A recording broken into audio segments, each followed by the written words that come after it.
جو آج کے ٹائم پہ ہے. اس لیے لوگ بہت سارے اویئرنیس کیمپ چلا رہے ہیں کہ سوشلائز کرو. یہ پلیٹ فارم بھی اسی کے لیے اور بہت اچھا کام کر رہے ہیں. ٹھیک نہیں ہوں بٹ یس لوگ ملتے ہیں تو کبھی کبھی ٹھیک لگ لیتا ہے. بس کبھی کبھی ٹھیک فیل ہوتا ہے. اچھے لوگوں سے ملنے کے بعد, اچھی کانورسیشن کرنے کے بعد شاید کوئی ایک دو باتیں ہوتی ہیں جو رہ جاتی ہیں, جو اگلے 6 مہینے کے لیے شاید مجھے تیار کر دیتی ہیں کہ ہاں ان 2 لائنوں پہ کسی نے کچھ کہا تھا تو اگلے 6 مہینے تو شاید میں کھینچ لوں گا. اور ایسے ہی کرتے کرتے لوگوں سے ملتے رہنا ہے, وہ 2 لائنیں ڈھونڈتی رہنی ہے.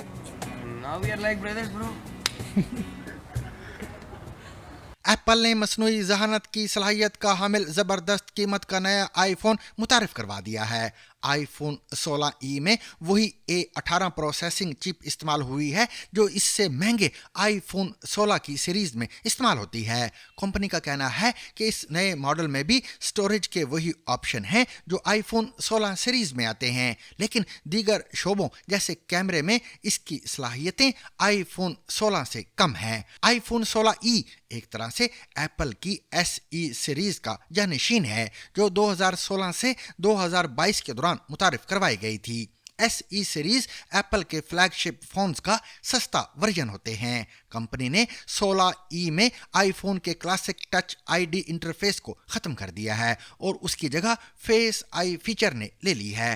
Apple launched the iPhone 16e, bringing a much-needed overhaul to the iPhone SE from 2022 with an updated name, price, design, processor, and Apple's very first 5G modem called C1. Apple کی یہ نئی ڈیوائس آئی phone 14 کے design پر بنی ہے. اس phone میں 6.06 inch کا OLED display ہے جو آئی فون 16 کے سٹینڈرڈ ورژن سے 0.11 انچ چھوٹا ہے. E16 میں وہی گیمز اور دوسرے ایپس چلائے جا سکیں گے جو دوسرے آئی فونز میں چلائے جاتے ہیں. ایپل کے نئے فون کے بارے میں زیادہ بحث اس کی پروسیسنگ طاقت کو لے کر ہو رہی ہے. آئی فون 16E میں ایپل نے وہی A18 چپ استعمال کی ہے جو اس کے زیادہ مہنگے فلیگ شپ آلات میں استعمال ہوتی ہے.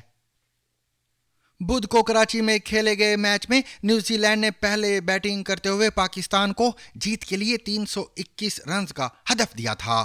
ایک بڑے ہدف کے تعاقب میں پاکستان کی ٹیم اپنی اننگز کی ابتدا سے ہی گھبراہٹ کا شکار نظر آئی اور انجری کا شکار فخرالزمان کی جگہ اوپننگ کرنے والے سعود شکیل صرف 6 رنز بنا کر پویلین واپس لوٹ گئے. ان کے بعد کپتان محمد رضوان بیٹنگ کرنے آئے لیکن 14 گیندوں پر صرف 3 رنز ہی بنا سکے. فخرالزمان تکلیف کے باوجود چوتھے نمبر پر بیٹنگ کرنے تو آئے مگر صرف 41 گیندوں پر 24 رنز بنا سکے. جس وقت وہ آؤٹ ہوئے 21 اوورز ہو چکے تھے اور پاکستان کا مجموعی سکور صرف 69 رنز تھا. اوپننگ کرنے والے بابر اعظم اور سلمان آغا نے چوتھی وکٹ پر 58 رنز کی پارٹنرشپ قائم کی لیکن پاکستانی نائب کپتان 28 گیندوں پر 42 رنز کی برق رفتار اننگز کھیل کر پویلین لوٹ گئے. ان کے بعد آنے والے طیب طاہر صرف 1 رن بنا سکے اور اس طرح پاکستان نے 32ویں اوور میں 128 رنز کے مجموعی سکور پر 5 وکٹیں کھو دیں. پاکستان کی چھٹی وکٹ بابر اعظم کی شکل میں گری جو کہ 90 گیندوں پر 64 رنز کی سست رفتار اننگز کھیل کر آؤٹ ہوئے. ان کے بعد آل راؤنڈر خوش دل شاہ نے 49 گیندوں پر 69 رنز کی برق رفتار اننگز کھیلی تاہم وہ بھی اپنی ٹیم کو فتح نہیں دلوا سکے. ان کے بعد شاہین شاہ افریدی 14, نسیم شاہ 13 اور حارث رؤوف 19 رنز بنا کر آؤٹ ہوئے. نیوزی لینڈ کی جانب سے ول اور ورکے نے 9 اوورز میں 47 رنز دے کر 3, مچل نے 10 اوورز میں 66 رنز دے کر 3 جبکہ میٹ ہینزی نے 25 رنز دے کر 2 وکٹیں حاصل کی. ان کے علاوہ مائیکل بریسویل اور ناتھن سمتھ نے ایک وکٹ حاصل کی. پاکستان کی ٹیم کی شکست کے بعد سوشل میڈیا پر پاکستانی بیٹنگ اور باؤلنگ دونوں پر تنقید دیکھنے میں آ رہی ہے.